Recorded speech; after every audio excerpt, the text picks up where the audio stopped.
Hello and welcome to the 10 May edition of Portsmouth This Week, the voice of Portsmouth Town Hall. My name is Doug Smith and our guest today is Dave Kehew, the Director of the Portsmouth Public Works Department. Welcome, Dave. Thank you. Good morning. The last time you were on here was after, I think, Winter Storm Nemo, and we talked about all the work you guys are doing on the roads, and we'll be getting around to the same topic a little bit later today. Sure.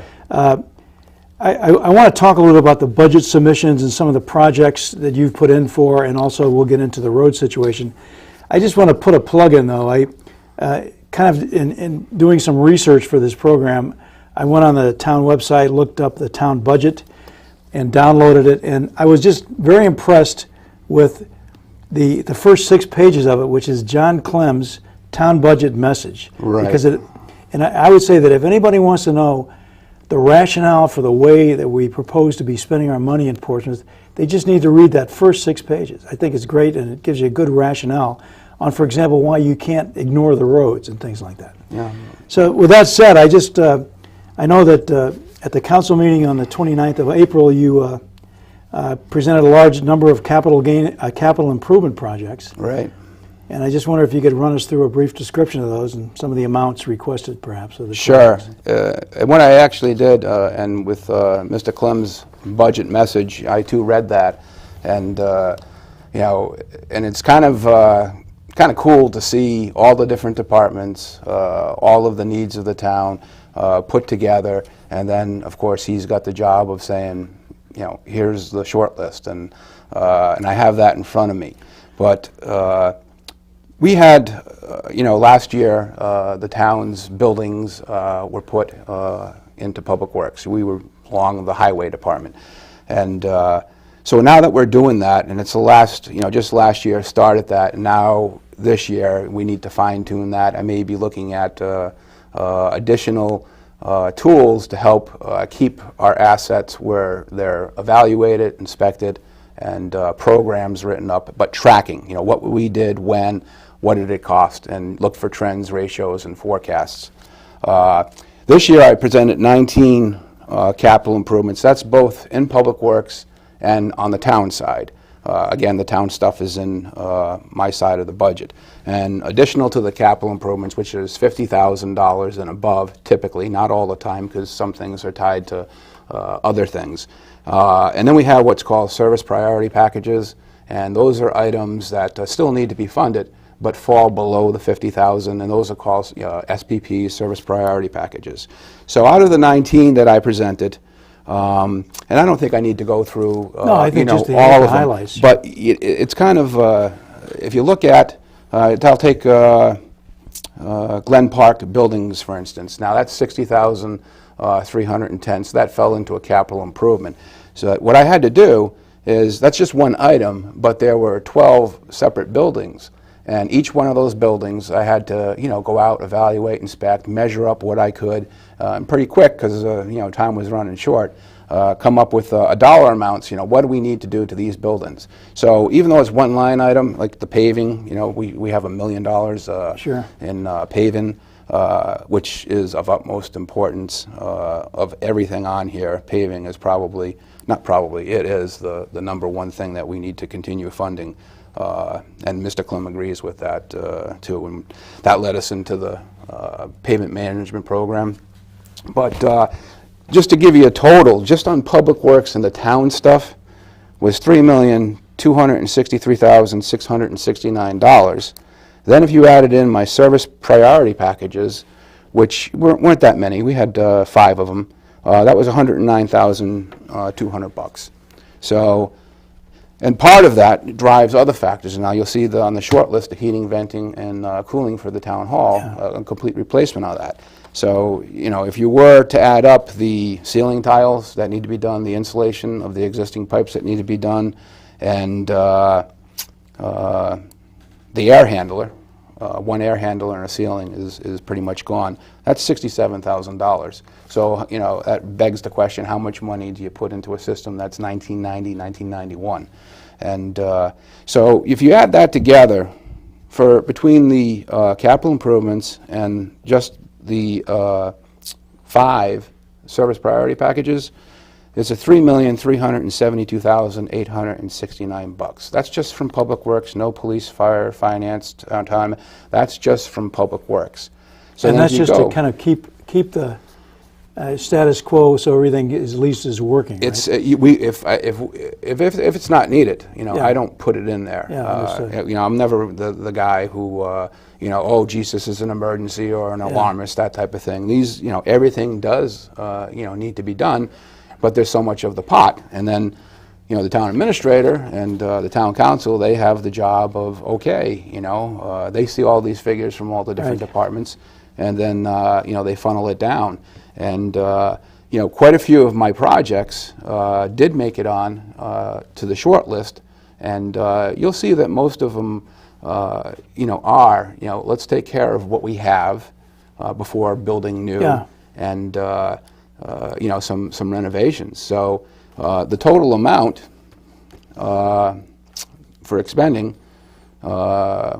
if we add in that wastewater management district, which was $3 million on its own, we're basically at $4 million.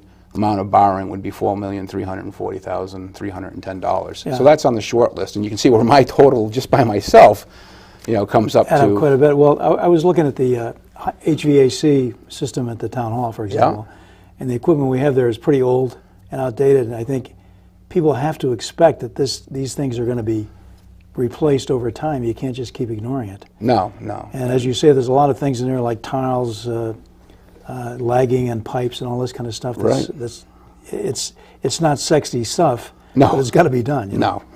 The hardest thing infrastructure guys have, and it just makes sense, and when you walk up to your door, to your home, and you see the paint starting to peel around the door, it's visual. You see it, it's right in front of you.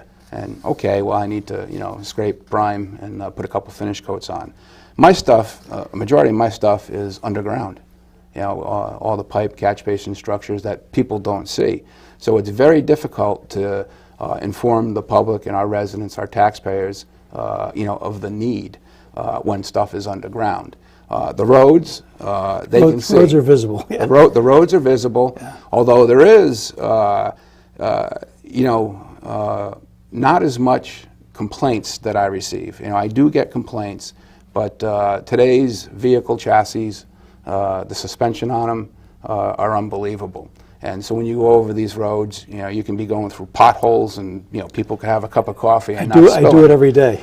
So but then I have a 1989 Chevy truck, and I have a little mini Kubota with a backhoe and an old trailer, and I take it around for different little projects that I do. And when I'm driving on the roads in the 1989 truck, it's banging, booming, and you feel, it's metal and to metal, every little thing. And so that's important for folks to realize that, if they're not thinking the roads are too bad. More importantly is saving our taxpayers money, and that is that doing the right treatment on the right road at the right time. And not just, a public works director saying that, but having the math, the science, the data to back it up, and then being able to provide our residents with that information. And one way we can do that is there's the map behind us. Part of last year on pavement management, we were able to hire Beta Engineering. Before that, for the previous, not last year, we got the $1 million last year, and we'll be expending that out before this fiscal year. Our last project is Islington, that drainage job that the people have long waited for. And so that's an important project. So with Beta Engineering, we had additional funds, and we said, we need to be able to fund the pavement management. The issue about the previous 9 years was we averaged $156,000 per year. You cannot be the custodian of the roads and put $156,000 into a road network of over 100 miles. And how long did that go on? That went on for 9 years. We went back 9 years. I mean, it sounds like, the number you're talking about, $156,000, sounds like pocket change. That's exactly, well, when it comes to paving, I mean, Paving, because that's got to be fairly expensive. I'm always, paying attention that every dollar does count. Yeah. So I don't want to throw that $156,000 is not a big money, but when it comes to paving, we've long knew that we needed the $1 million. And now we're at, a tipping point. And the tipping point is that if we don't fund and keep funding that $1 million for the, I'm going to say another 5 years, hopefully we can drag that back down afterwards once we get our roads up In the to out a years, serviceable, absolutely, serviceable condition. And part of what, is communicating, to our residents, that they'll be able to go onto a website and they'll be able to see a map like behind me. Now, the map behind me represents really just 25% of an inventory that Beta Engineering has gone out there and have completed. And what happened was, due to the harsh winter, we have a lot of sand out there. And, as pavement managers, myself and Brian Woodhead, we said, if you can't see the road and give it the 100% accurate evaluation, then we'll wait. And that's what we ended up doing because it was that much sand on the road. So you can see the areas, Island Park, Common Fence Point. That's where we started with the sweeping. So the areas in red are the ones that are the worst condition? The reds, if you look at the map, you'll see the red. If you go to like Secaunet, right. You'll see that that's in red. Now everybody living on that road, knows that this road, is horrible. I don't need a pavement management to tell me that. I walk out my door and I see that, and I think most people on any road would be able to see that. But we have to think globally. So the red represents a rating of 0 to 20, which is reconstruction. So when we fall into the 0 to 20s and reconstruction, that's like 3 times the amount of cost as it would be if we just take care of if things you kept as we up go with along. it, 3 to 4 times the cost, actually. The 20 to 50 is in the orange, and that's reclamation. The yellow, the road surface rating, which we call RSR, is mill and overlay. And then we get into the green, which is between 70 and 80. Those are a variety of surface treatments. And then the blue, 80 to 92, that's crack sealing. That's, if you're crack sealing a road, now you're taking care of things. And then microsurfacing and crack sealing. Yeah. And, now this map will be available online? We'll make this map available online, and people will be able to see, their road, the service rating. And we're not going to drill it down to say that, your road, just because it may fall into a particular category, does not necessarily mean it's the right road to do at the right time.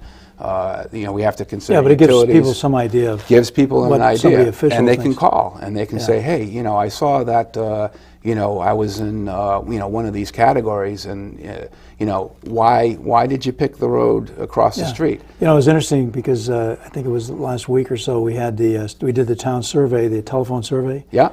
And probably, to begin with, is much more positive than I think most people would have thought of Portsmouth residents. What do they think of their town? Yeah. But the one negative that stood out loud and clear were conditions of the roads.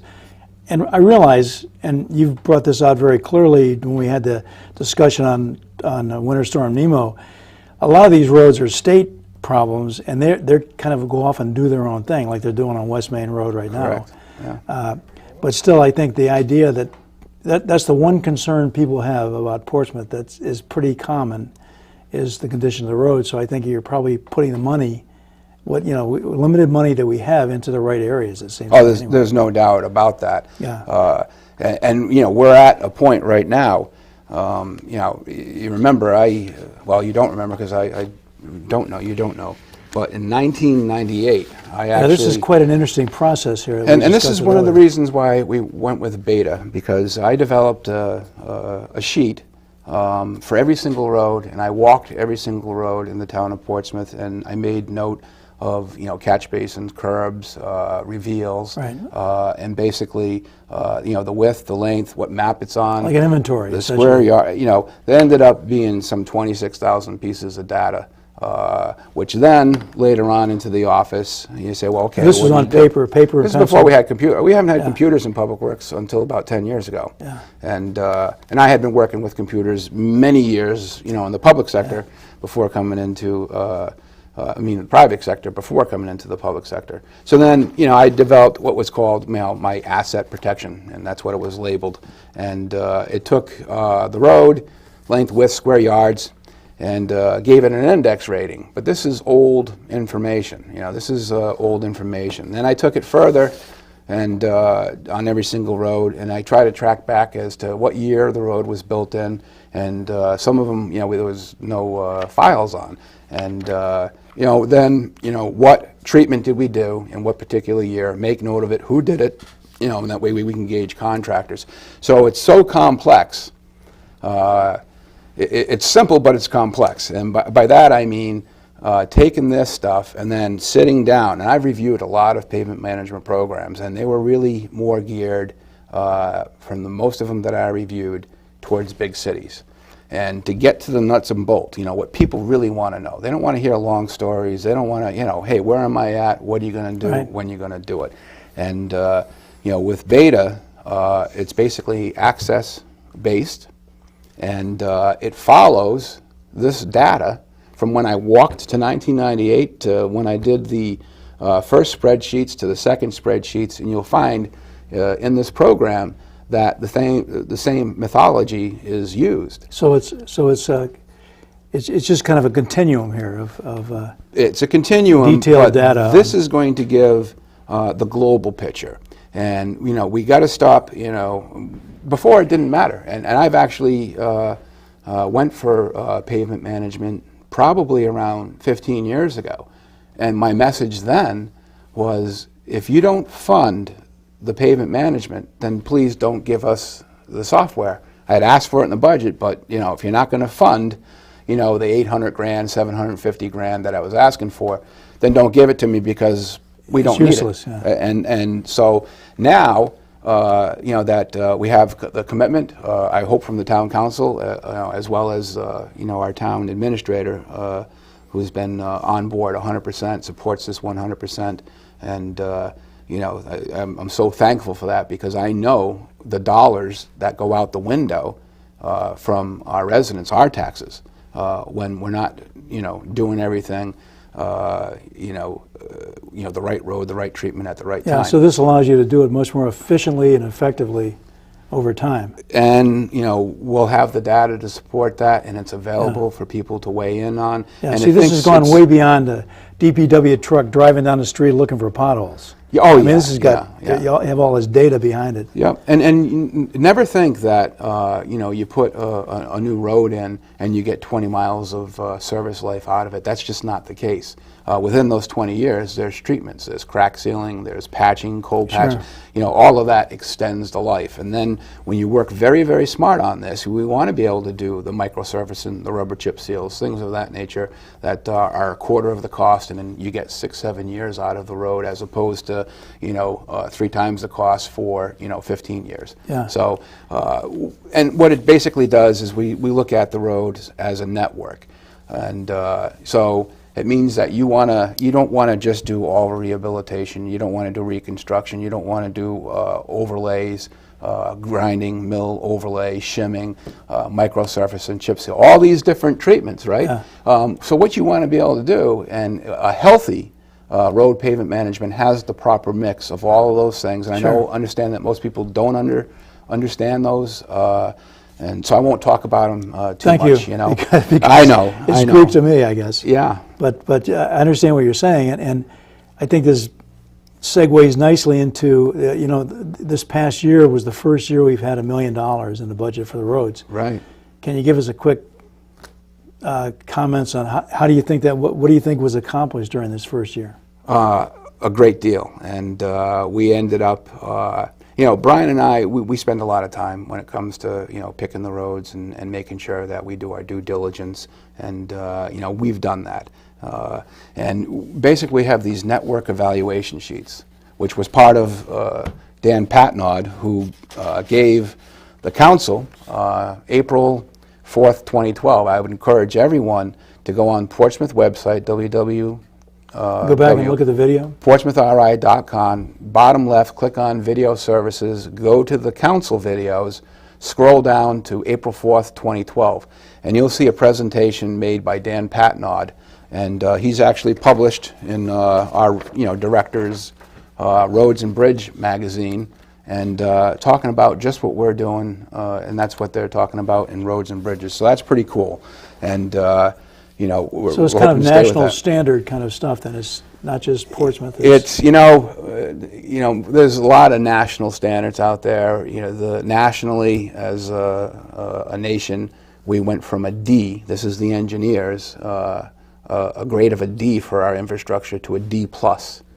So that just it's going to take time. There's no time like the present. And we have to be aggressive, and we're going to do that. Now, you mentioned last year, what did we get for our money last year? Well, we can see here on these network pavement, 08-09, we had a 180 negative, so we're going backwards. 09-010, 110. 10, 11, of things that in weren't other words, funded. in your network, you're losing keeping up with your roads. Okay. And this is in lane miles, 146. 11-12, 180. Now last year we put $1 million in, and we took that number and we went to a negative 16. So that just shows you the progress of using the right mix, extending the life of the road, doing the right treatment at a lower cost, and getting that network life out of the road. So last year, we had $1 million. And road materials, catch basin blocks, things like that, drainage, that's $100,000. The pavement management, it was just under $20,000. The drainage on Islington Avenue, which we're getting ready to start next week, real excited about that. This is the same as Rhode Island Boulevard. It's an underground injection control system. People live with that for years. They put signs out there, no wake zone, because the road just holds water. Sure. And we did it on Cove Street. It was successful. We have the Islington Avenue. That will be successful. And then in this year coming up, we want to do Sherman Avenue, an underground injection control system for that. And the town administrator recognizes the need that these outstanding problems, although we want to see pavement, asphalt as much as possible, he does know that this is like the last one that I'll have to put an underground injection control system in. Then after that, it's regular drainage, reinforced concrete pipe that we can do in-house, Public Works. Well, actually, we can do all of this in-house. For the drainage. So we're on the right track. Yeah. It sounds to me like the key is to keep doing it. To keep going with the program so that was bring implemented. those numbers into a positive side. That's the goal. That's the goal. The right percentage, a healthy mix of all the different treatments. And Wapping Road, we did the microservicing on Indian Avenue, line striping. That's all part of things that kind of chew away at the cost of it. Sandy Point Avenue was done. That was another microsurface. So Indian Ave, Wapping, Sandy Point were all microsurface. So that's huge savings. Then the grind and reclaim. You can see the numbers; they start jumping up. We have roads that you have to do that on. We did Raynham, Island, Norwood, Lakeville, Berkeley, Canton, Church, and Leaps Road, which was just beyond. You had to grind and reclaim. Yeah. Mill and overlay. We're always going to have a healthy mix of that. We did Stubtoe, Linda Ave, Anthony, Bailey's, Middle, and Middle Road also included line striping. And that's $1 million right there. Okay, now presumably you've got another plan for this year that has a list of roads and what they need and how you prioritize these. We're going to have one of the things in our contract with Beta Engineering is they're going to give us a 5-year capital improvement plan in this package. And the beauty of this, there's some algorithms in there, fairly complex, but what it'll give us is what if scenarios. We can take those unit costs, which I have to update the unit costs on all the different things each year. So the unit costs are there, but I'll be able to go in and say, okay, if I do the mill and overlay, what is it going to, and it'll print out a report for me and I can put it right onto the map.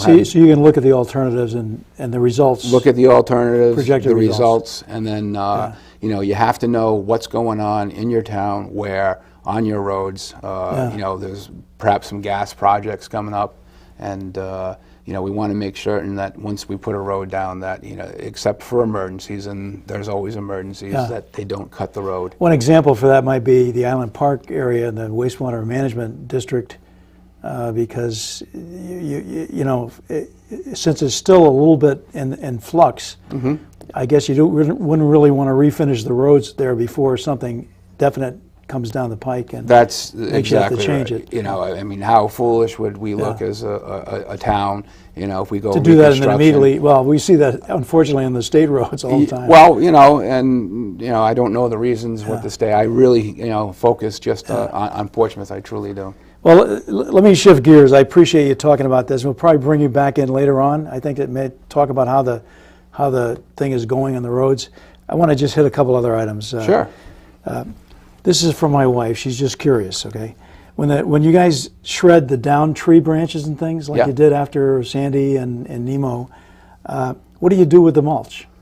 The mulch, you know, we'll keep some at Public Works, and when we need to keep weeds down and things like that, we have it available. Okay. The mulch that we bring it to Melville Campground, and they can call, any resident can call Melville Campground, and the mulch is free. Get on there and pick it up. To all residents. You know, so we don't supply, you know, equipment to No, shovel it in the they truck. get on there with bags or Big cans. bags, buckets, and a lot of guys take a little pickup truck and, you know, shovel it in. Okay, so it's Melville Campground then. Melville Campground. That's the storage for That's the mulch answer piles. she was looking for. Yeah. That's great.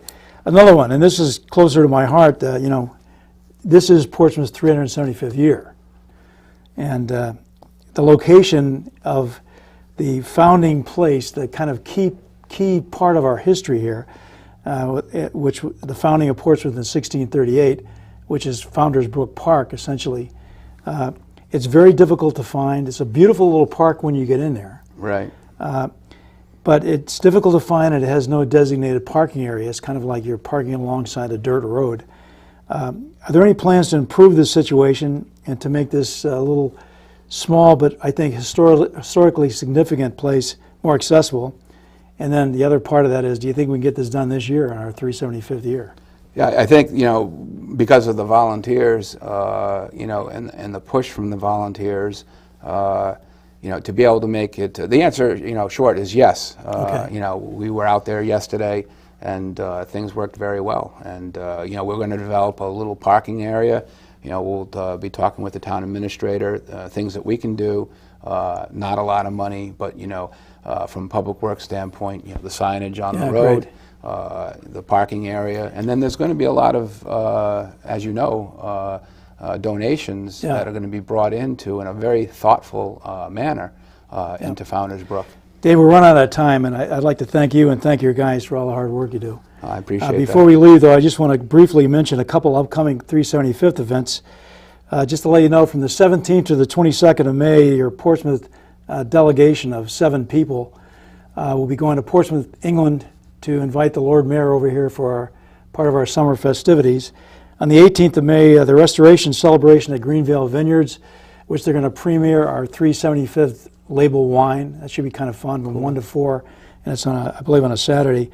And then on the 21st, Jim Garman's talk at the Town Hall, 6:30 in the Town Council chambers on transportation. It probably goes back to the roads the way we were, you know, in history. Horse and buggy. So that's all coming up, and I just want to thank you very much for joining us. Doug Smith signing out.